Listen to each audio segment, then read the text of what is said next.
Good afternoon, everyone. I'd like to all welcome you to today's webinar, Powering a Just Future Through Social Investment. My name is Lizzie Wemba. I am the Marketing and Communications Officer at Shikululu, and I will be your host today. Today's webinar explores the evolving landscape of the Just Energy Transition funding and its intersection with greater social spend. Shikululu today with the JET Project Management Unit from the Office of the Presidency will lead us as we unpack the funding mechanisms behind South Africa's JET ambitions and the vital role social investors play in ensuring that the transition is inclusive, meaningful, and leaves no one behind. Before we begin, a brief introduction to our host for today. A short introduction on who Shikululu is and the JET PMU are. Shikululu is a fund manager and advisory firm that tackles social change with innovative thinking and a pioneering mindset. As South Africa's leading social investment fund managers and advisors, we don't just distribute funding, we shape strategies that create lasting change. For over 2 decades, Shikululu has worked alongside businesses, foundations, and philanthropists, consistently remaining as the intersection of purpose and action. The JET PMU was established by the Presidency in January 2023 to provide an implementation roadmap for the Just Energy Transition Investment Plan, the JET IP, and are mandated to find innovative solutions to JET implementation programs. The key focuses for the unit is to convene role players and build partnerships for the JET IP delivery, mobilize and guide sources of finance to address JET IP needs while ensuring transparent monitoring and evaluation of JET IP delivery and results. Notably, the JET implementation plan dated 2023 to 2027 was approved by Cabinet in November 2023. Just to give a brief introduction to our speakers for today will be Richard Pfaff, the Head of Social Impact at Shikululu, Carmen Molman, the JET Funding Platform Analyst, and Nunu Gausheng, the JET Funding Platform Analyst, who both serve on the JET Project Management Unit. So to kick us off, I'll be handing over to Richard, who will address what is the Just Energy Transition and where we are as a country. He'll also address how do our carbon budget and nationally determined contributions, the NDC, inform the path ahead. What is the scale of funding required for JET? What are the systematic risks of not transitioning? And importantly, how do we begin to position JET as a critical category within social investment? Thereafter, we'll have Carmen and Nunu who will joining on the conversation as they share into the JET funding platform, giving us an overview of its structure, objectives, and current work. We'll then open the floor for a short Q&A session, so please feel free to drop your questions into the chat at any point, and we'll aim to get through as many as possible. With that, now I'll hand over to Richard to get us started. Over to you, Richard. Thank you, Lizzie, and good afternoon, everyone. We would like to begin by giving you a high-level overview of where we are on our collective journey. According to the 2025 National Carbon Emissions Report, the majority of our emissions as a country are still coming from the energy sector. So despite an overall decrease in the emissions in that sector since 2000, the emissions from electricity production have increased by 11.5% due to a rise in power generation. So although globally the energy transition is improving with the assistance of the rapid scaling of transition finance, this is being stunted by the recent $1 trillion investment in fossil fuels and an all-time record for coal investment. Coal demand has hit record levels in 2023. Consequently, greenhouse gases are also at record high levels and increasing, driving further global warming.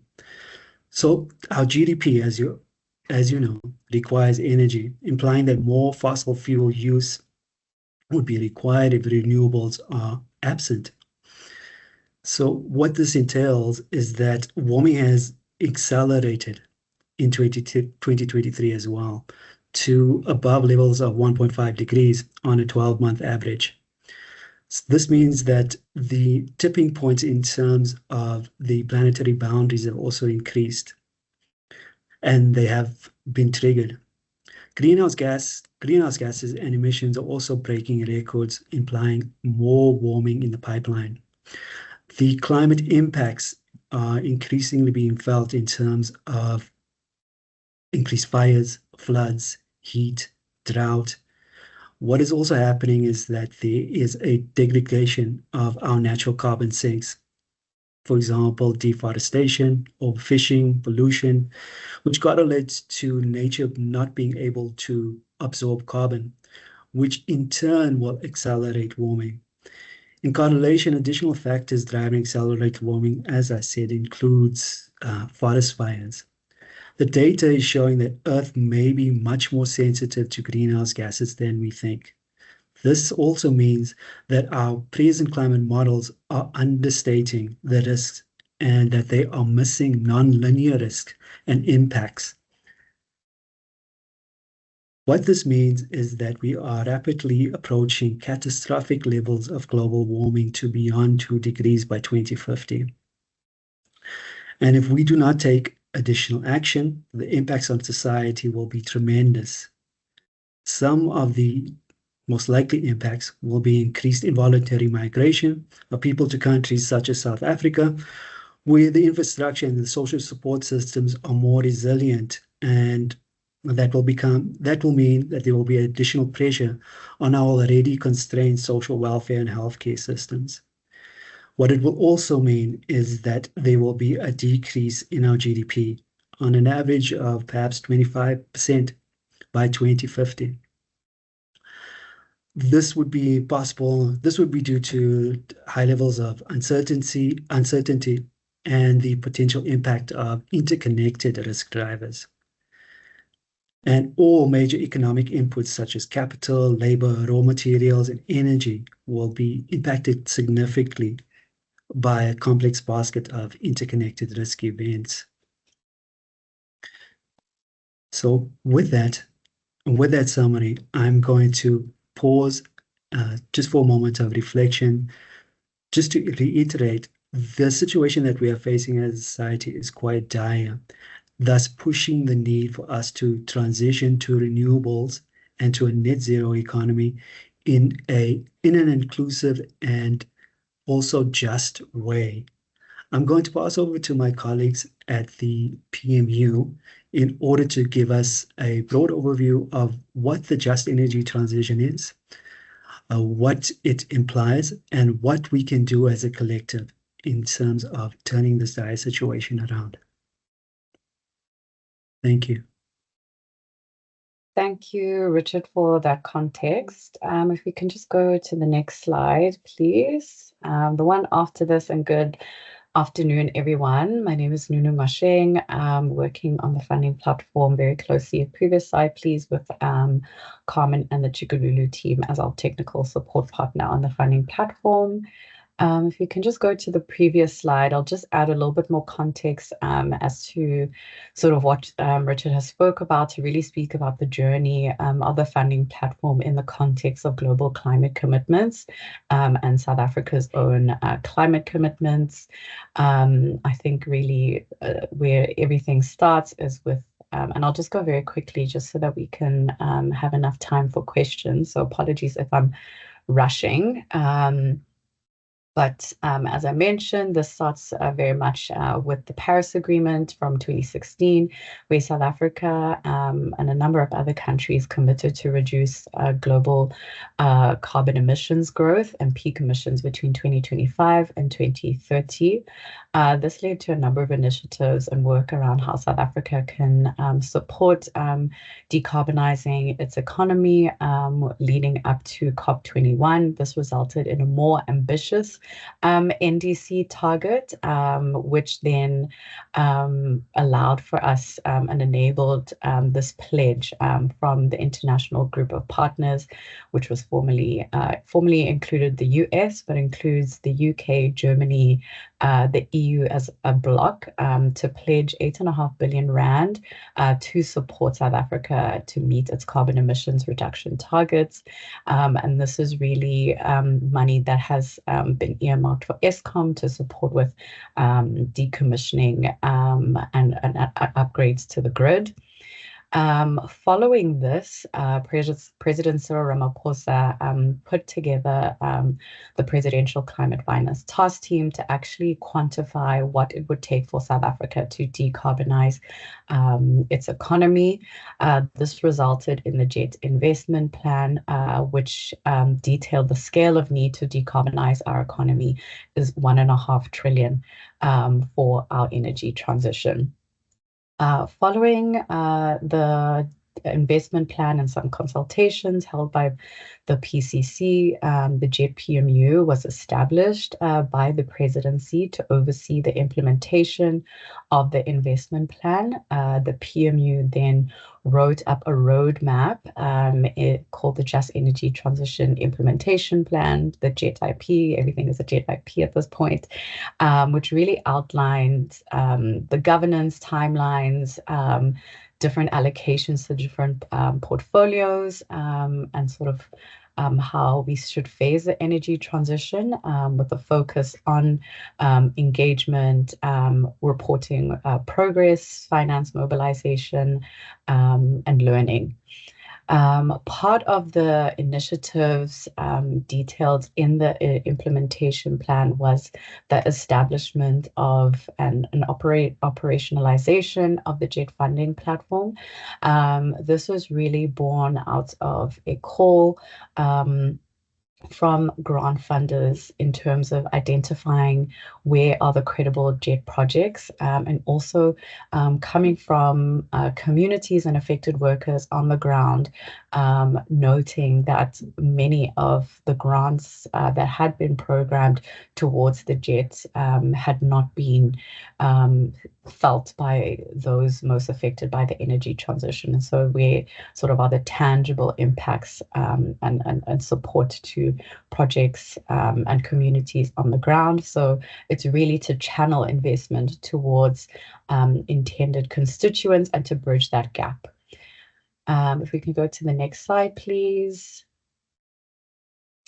And this is really just a bit more context around our commitment to decarbonize. I think it really provides a bit more additional context as in terms of what Richard sort of laid out in the first two slides as to our NDC targets and where we need to go in order to ensure that we limit carbon emissions growth. And then in terms of the opportunity around green industrialization, as I mentioned, the plan, it's a 5-year plan between 2023 and 2027. So we're really past the halfway mark of this plan to mobilize capital, 1.5 trillion. At the current moment, the pledges stand at just under $13 billion. So we our 1.5 trillion rand is about $100 million. So we're still quite a ways from reaching this plan.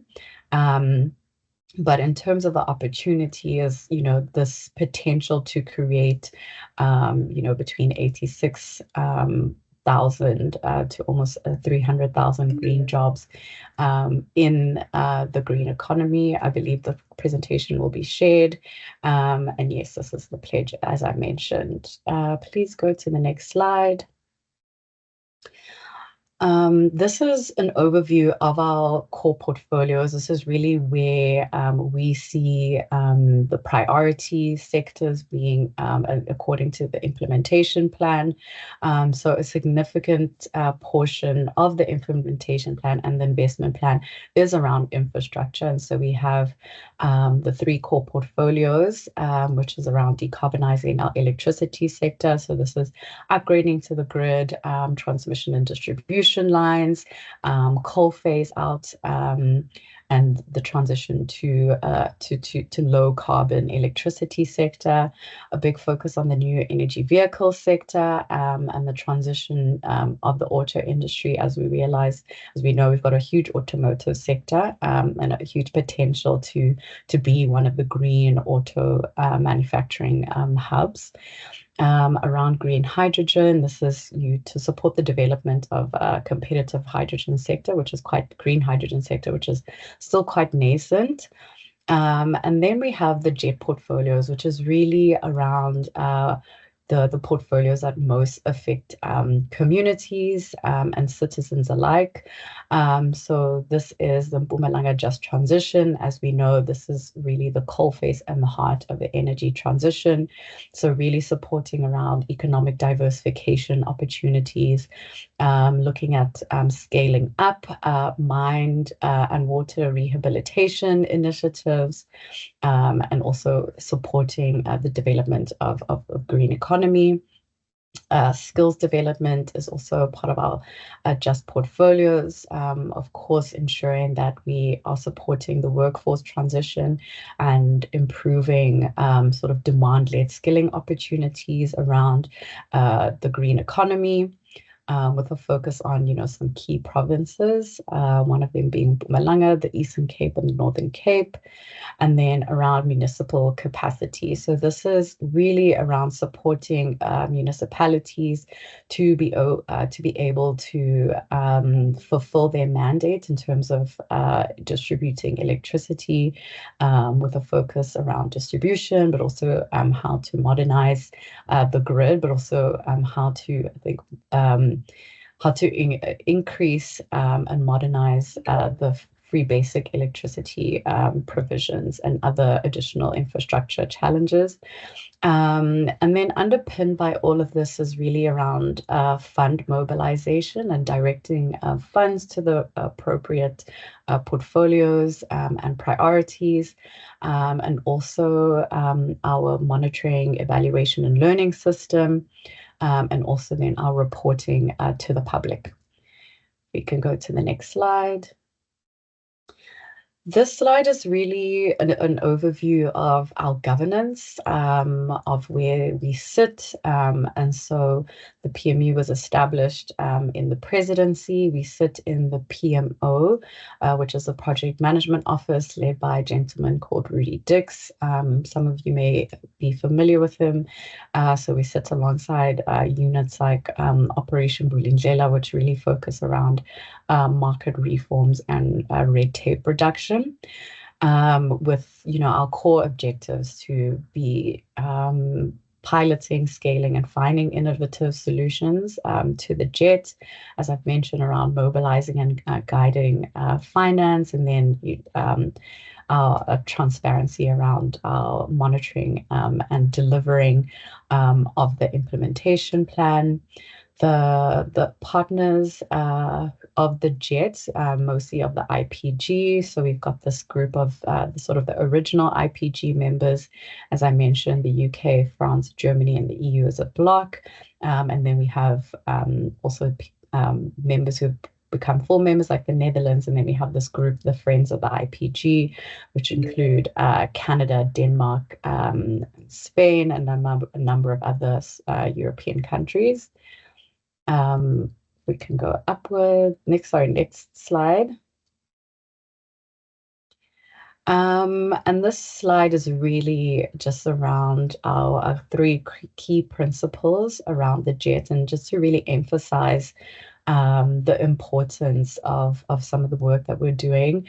A lot of the work that we do in the PMU is around coordinating all the different stakeholders and actors across the different portfolios to operationalize the JET within the different ministries as a long-term goal, but really also to ensure that we support a fair transition, to support workers in impacted communities. And this is really across all of the portfolios, but really embedded into the work being done in the Just portfolios, to provide that universal energy access, as I mentioned, in the municipalities portfolio around free basic electricity, You know, energy security has come up time and time again, but ensuring that we're being competitive within this, but ensuring that we can also modernize our grid, reduce our reliance on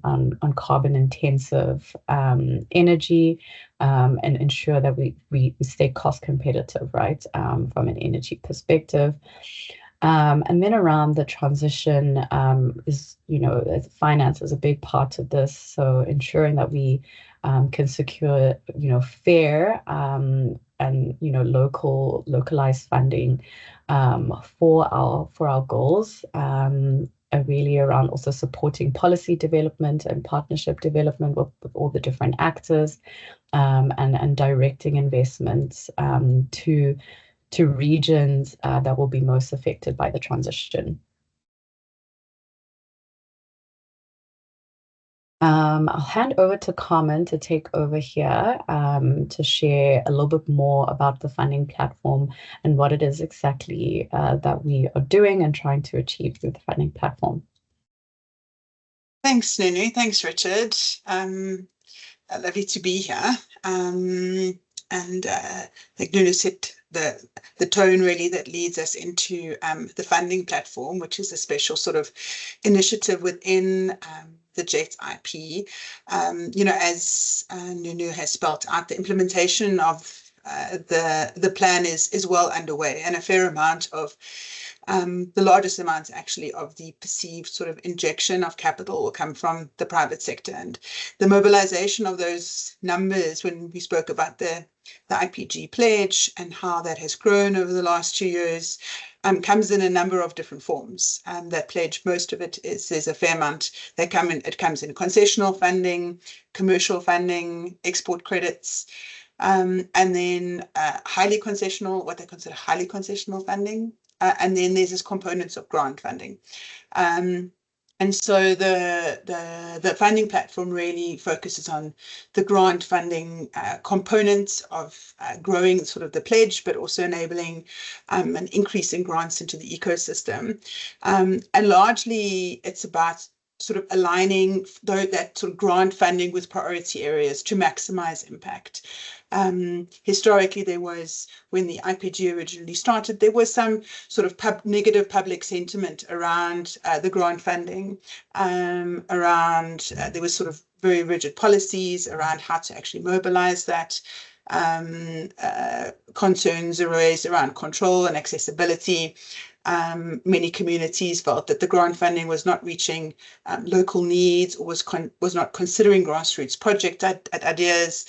And largely that's then where the funding platform was developed and conceptualized to sort of close this gap and to support this the pipeline of projects and funders to give people access. So largely the JET funding platform is an enabling part of the implementation plan and aims to direct grant funding to credible to JET projects. So we play this role as this matchmaker.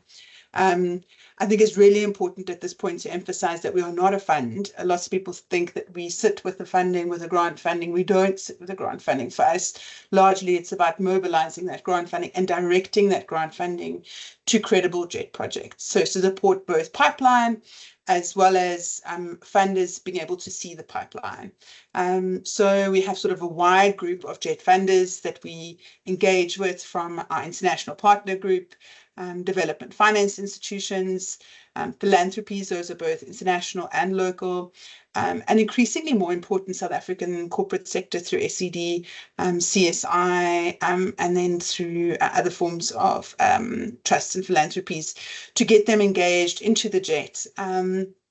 And we also on the other end have a large group of platform constituents. So supporting SMMEs, CBOs, NGOs, trade unions, different government departments across these sort of 4 key areas. These being economic development and diversification, enterprise development, skills development, workforce transition, which is really important, that we enable the workforce skills to be skilled as the transition occurs, community and local government support, as well as sort of supporting innovative, clean and just transition models. The back end of the work at the funding platform is also this enabling function, which currently is not available. We are aiming to get this online in the next few months, which is really to support projects with project prep. So this is largely an enabling part of our work. So just as a quick sort of summary around the benefit for funders, you can be assured that you've got a JET-aligned project pipeline. We largely eliminate the friction costs because we do all the KYC, the governance checks, do quite a lot of DD in the process, as well as ensuring the alignment to the JET. So projects that are coming on our register, that has gone through quite an extensive process and has been vetted by us. It's really an ability to provide high impact and credible opportunities to a wide set of funders, with also a wide set of sort of constituents. A very important piece of our work is to support restorative and distributive justice, and it's a way that it's sort of an easy entry for lots of funders to be able to engage with the JET and know that their contributions go far beyond the aspects that often many of the other projects do. And a lot of our work is about supporting restorative and distributive justice within the JET. It's an ability, obviously, to demonstrate leadership within the JET. And then on the back end, we have this robust M&E framework to support the JET. So we're able to track and monitor the JET. And a lot of that is actually available on our website. And we'll drop it in the chat once we finish with this presentation. And that will give you a bit of an idea around, we'll share the links to the investment plan, what we're doing on the funding platform, our MEL, just to give you an idea of the institutional structure that the JET IP is held within. And we can go to the next slide. For funders or for platform constituents or for projects, as I mentioned earlier, there's sort of a wide range of constituents that we support. But largely it's around sort of this visibility of funders and for us to connect projects, credible JET projects with funders. So funders that often many of the constituents wouldn't necessarily have access to. So that's a core purpose and work that we do. Then there's these technical support services. So at this stage, we're providing some of this in-house through Chikalula and ourselves at a very high level, but the view is to have this much more onboarded over the next few months to support project prep. So projects are able to align their projects and proposals with the finance ecosystem. Monitoring, evaluation, and learning, as I mentioned before. There's also a lot of sort of benefits for projects to be part of a bigger sort of network of projects, advocacy to support sort of policy spaces because of the justice components of the work that we do. It's really important that there's transparent information sharing, and that distributive justice is something that we hold core to the work that we do. We can move on from here. Next slide, please. So just at a very high level, the criteria that we followed to date, looking at the funding platform, it's really about projects that align with our objectives. It's projects that show potential for long-term sustainability and long-term impact. It's projects that demonstrate both technical and financial feasibility, contribute or are capable of contributing to social and economic development, particularly in vulnerable communities, and in particular in Mpumalanga in the Cobalt. And then projects that exhibit potential for scalability and replicability. It's a very wide sort of set of criteria, but that is largely underpinned by our scoring methodology, which I'll get to in the next slide. Lizzie, where you can just move on. So as an example for the process we followed to date is a project will apply through a funding window. We've had 2 funding windows thus far. And then we take a project through quite an extensive sort of project assessment that consists of both governance, DD, and then compliance with these project assessment guidelines underneath. So this is a scoring matrix that we developed on a rubric that really looks at these sort of elements of the project, and we'll score them based on what areas they focus on. All projects, the yellow sort of blocked on impact and sustainability, all projects are assessed on. And then depending on the focus area of the project, the other 4 blocks will be weighted appropriately to bring a scoring. And we use that scoring largely in our assessment process to see which projects would go to our project review committee and which ones would be recommended for project prep and which are declined. Once a project, let's say, is approved to go to the project review committee, then we start to look at sort of matching with projects. We look at our funders list, see where the matches, where there's sort of an alignment on mandates, and then we sort of start a matching process. Once a project and a funder are connected, we largely step away. So our role is really to create that initial sort of first or 2 or 3 meetings. And if successful and the project moves beyond and the project is actually funded, it will go on our grants register. But largely the relationship between a project and a funder, the relationship is between the project and the funder. And we play no real part other than we request sort of some of our M&E indicators to be tracked that we'll ask you for annually. So largely we play this role. Like we've had some funders say to us, "Oh, I feel like, you know, it's like a child at a party. There's like all these great projects that you've brought to me and you've done all the due diligence and the heavy lifting. And I can say to you, okay, I want to have a look at project 3, 8, and 9, and that's sort of in alignment with my SED spend, for example." So just to give you an idea of the sort of process. So we can move on to the next slide. I can see, yeah. So just to let you know who we are and what we are. And it's funny because when I read that the funding platform, the last 12 months, so we aren't even formally 12 months old yet. So we're very new on the block and largely have had a lot of learnings and are constantly sort of evolving and adapting based on the needs of both our constituents as well as our funders. But just to give you an idea of the process, so sort of as a proof of concept phase, we took, there were 14 projects that applied to the funding platform quite informally initially at this proof of concept stage. 3 of those projects were found to be eligible, and 2 of those projects were matched. That was last year, at the end of last year. And that then led to the official launch of the funding platform, where this online portal was established. And from that point, we've got a target for this year to match 20 projects to the value of 600 million. The core team includes the funding platform manager, the project analyst, and the funder analyst. So that's both Nunu and myself. To give you an idea to date, so as I mentioned earlier, we've had 2 windows, which has brought in a total of 240 applications. Of those, 20% of those projects were deemed eligible, and the sort of balance of that fell out through that process, as I mentioned earlier. But we thought it would be useful also just to highlight that out of all of those, 39% of those projects did not meet governance criteria. So that's, for example, did not have a SARS PIN, were not CIPC registered, all the sort of requirements that a funder would need. And so if there are projects sitting in the room, I think that's quite an important sort of element to look at. And for the funders in the room too, that's where a lot of the friction costs come in. Yeah, it's quite, and so we really aim to sort of get that number a lot lower also with our project prep facility coming on later in the year. Our stakeholder engagement, we run webinars like this one with a wide ranges of constituents and lots of different sort of topics.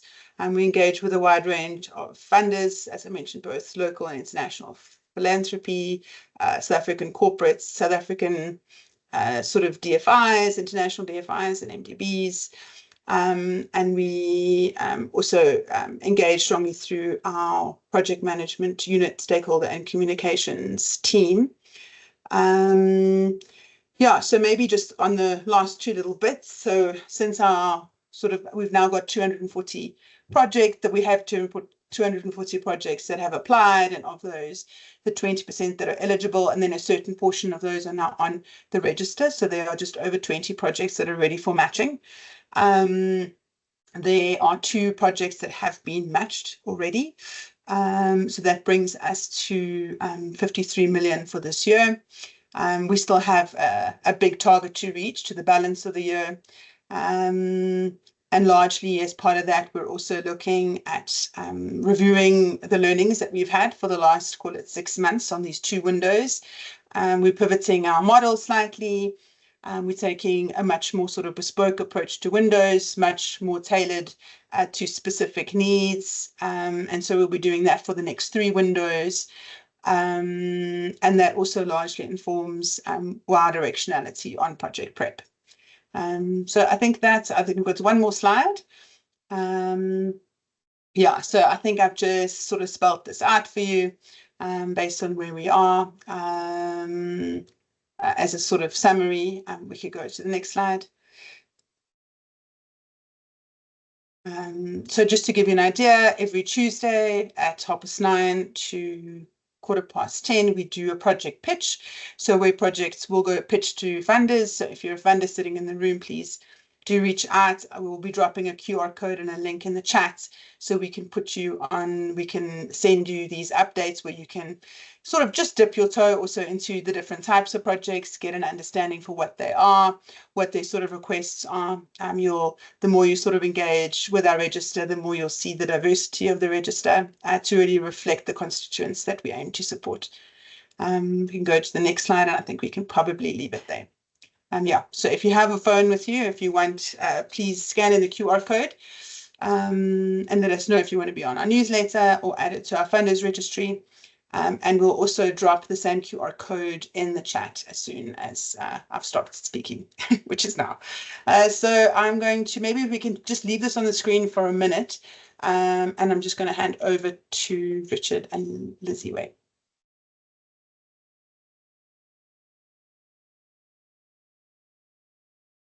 Thank you, Carmen.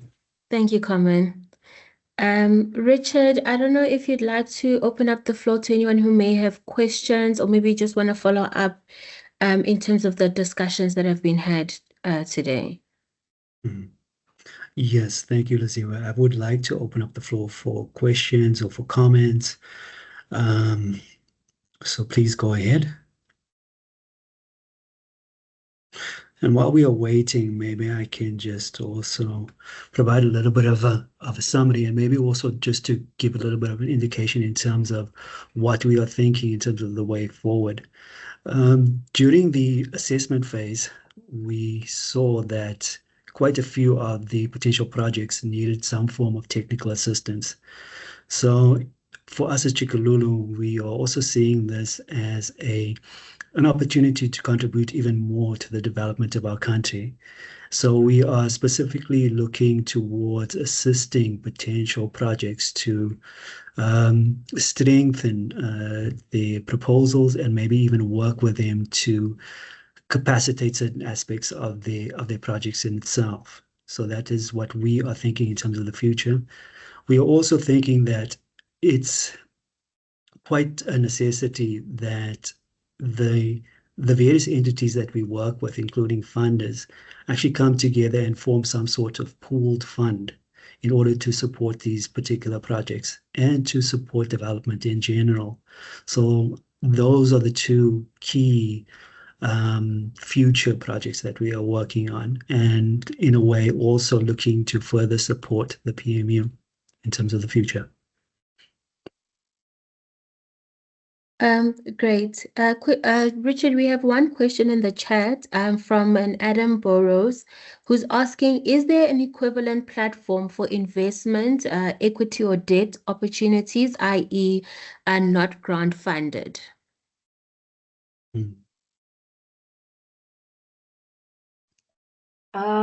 Thanks, Adam, for the question. So at this stage from the PMU, there isn't such a platform that exists, but we can find out if there are others. But as we mentioned, we do have quite a few SMMEs and social enterprises on our project register that we've seen who would be eligible for debt or equity or other types of instruments, as those are sort of more commercially viable projects. But that's a conversation we can have offline if you'd like. Maybe to add to Nunu's points, which is perhaps also something interesting to explore, is that on the register we also have one or two projects that actually are a blended finance opportunity. So they are on the register looking for the grant components of the blend, but also are looking to raise some concessional debt with that. So Adam, you're welcome just to just fill in the survey link or to get hold of us, and we could understand your request a little bit better. But that might also be something sort of interesting depending on where you sit. We have another question from Nandi Kulu, who asks, many major JET projects are driven by foreign capital and developers. How does JET aim to capacitate South African companies to be IPPs?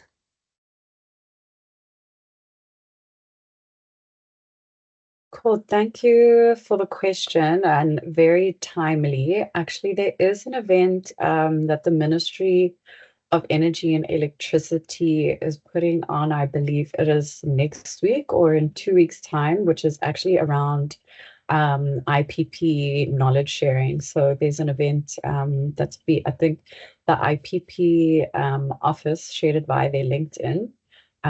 We can just I actually think I have the link, the registration link online, and I can share that with you. But there are some initiatives that are taking place to enhance capacitation.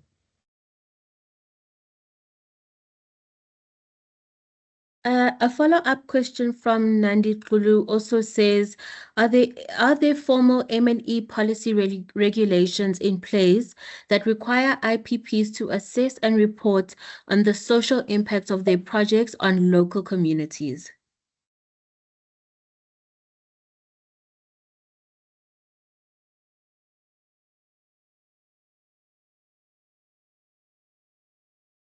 I can maybe answer that question. I mean, I think you'd be best to explore the IPP sort of framework. There are regulations and sort of frameworks that would need to be complied with.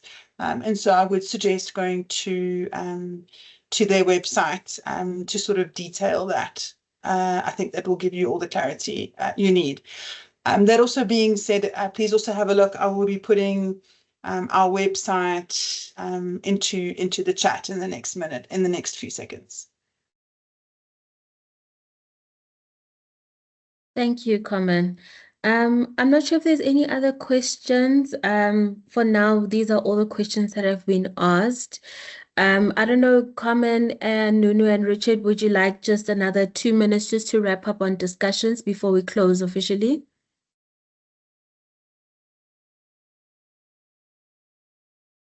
Thank you, Nonziwe. I would like to ask my colleagues from the PMEU to begin, and then I will wrap up. Carmen and Nunu, please go ahead.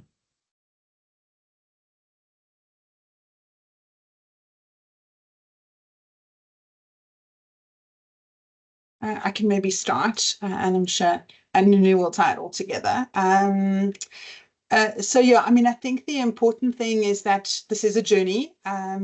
Us at the Nunu and I at the funding platform, it is also a journey, and we're trying to, as much as possible, pivot to the needs of both projects and funders to be able to provide the best possible visibility of projects that are grassroots, as well as SMMEs, as well as sort of being able to enable funding of as many projects as possible in the JET. And so with that requires a lot of sort of pivoting and changing. And so for those of you that have been on the journey with us so far, we thank you for your support. And I know at times it can be frustrating, but we are trying to be as nimble as possible.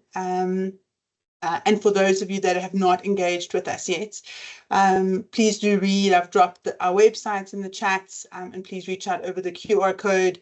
We're on the funding platform starting newsletters. We're doing these pitch sessions. So you're going to be hearing a lot more from us over the next while as the platform grows and as the mechanisms and all the different modalities also start to evolve. I'll maybe hand over to Nunu that can maybe give us a very high level sort of frame of what the next window might be. I think that might be interesting. And I'll hand over to you then, Nunu. Cool. Thanks, Carmen. I think you've summarized so much of what we are doing in this space. And I think particularly, we keep on speaking around this learning curve, and it's kind of this endless J curve that we're all in. The JET is still very new, and so there's a lot of learnings that we're finding. And I think one of the key learnings from this space, apart from the need for project preparation, technical assistance, is also this need for grant funding for piloting and trying things and testing new ideas. We are very, keen and driving a lot of effort and energy towards, bringing South African funders on board with us with this journey. One of our key learnings from our experiences is that, there's, because of the current socioeconomic challenges that we're facing with our economy, and particularly when it comes to unemployment, for vulnerable groups, particularly women and youth, there's a huge interest from funders to engage with projects that support employment development initiatives. And so our next window, which will be opening at the end of the month, will be focusing around jobs and livelihoods, with the intention of finding existing projects and initiatives that can be scaled and supported, that support employment development initiatives and lead to pathways towards sustainable jobs and livelihoods. So that is what we are thinking, and we'd love for everyone to come along with us on this journey, and looking forward to the engagements following this meeting.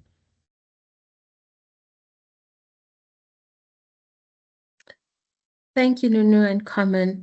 Over to you, Richard, to close for us. Thank you, everybody, for your participation today. It is truly appreciated. And we hope that you will continue to walk with us on this particular journey. I see that there is, before I do close, I see that there is one more question coming from Mabuba Jacobs, or Bobby Jacobs, in the context of why we are not focusing on food loss and waste. So in the broader context, we are wanting to obviously concentrate more specifically on particular themes. But in the context of food loss and waste, what we are concerned about is the ability for us to grow food as well, given that we live in a closed energy system in terms of the earth. If we do not decrease our emissions, and if we do not transition to renewables, the ability for us to actually feed ourselves is going to be highly compromised, as you can imagine. So please understand that in the broader context, we are trying to address that and trying to address the interconnectivity of the crisis that we are facing. Nunu? Thanks, Richard. Yeah, just to add onto the points, and just to really emphasize that a lot of the work we are doing is sort of mandated through the Just Energy Transition Implementation Plan, which was adopted by Cabinet at the end of 2023. And it's really, at its heart, it's mostly an infrastructure plan, and it's mostly a mitigation plan. Through the funding platform, we have seen a number of different, and we've seen a huge array, in our learnings, in terms of interventions that people are already working on, and seeking support to expand across a spectrum from mitigation, adaptation. But I think just to note that it is mostly a mitigation focused plan. And so, even on our register, we actually do have sort of a food loss project that we approved a couple of weeks ago, focusing on that. And so we are looking at a broad spectrum of projects. But I think also, realizing that we're trying to, it's hard to say no when there's so much to do, and we can't really do everything, unfortunately, to everyone. And so also with our windows, our upcoming windows, because, we found, having this huge geographic spread was quite challenging in terms as well for us is to really focus around the Mpumalanga province and particularly around the future communities that will be affected by the coal decommissioning sites at Camden, Hendrina, and Grootvlei. And it's really just born out of some of the lessons from Komati and how that transition was managed. And I think as we grow, it's currently on the team it's just Carmen and I. So hopefully as we grow, we can do more. But I think it's just to really emphasize sort of what the implementation plan is and isn't, and sort of what we are able to do within our limited capacity and resources. We're the biggest team in the PMU, and we're just 2 people, and the PMU is about 14 people, which sort of gives you an indication as to the amount of balls that we're just trying to manage at this stage. But yeah, thank you very much for the comment. Thank you, Richard, for allowing me to come in there. Of course. Thank you too, Nuna, for that articulate and sensitive response to the question. So with that, everyone, I think that we are going to close for the day. Once again, thank you so much for joining us. It was greatly appreciated, and I hope that you have enjoyed the session and that you have taken away valuable lessons, and that you will continue to support our endeavors in this way. So with that, I'm saying goodbye, and thank you so much. Thank you, everyone. Take care. Thank you, Richard. Thank you.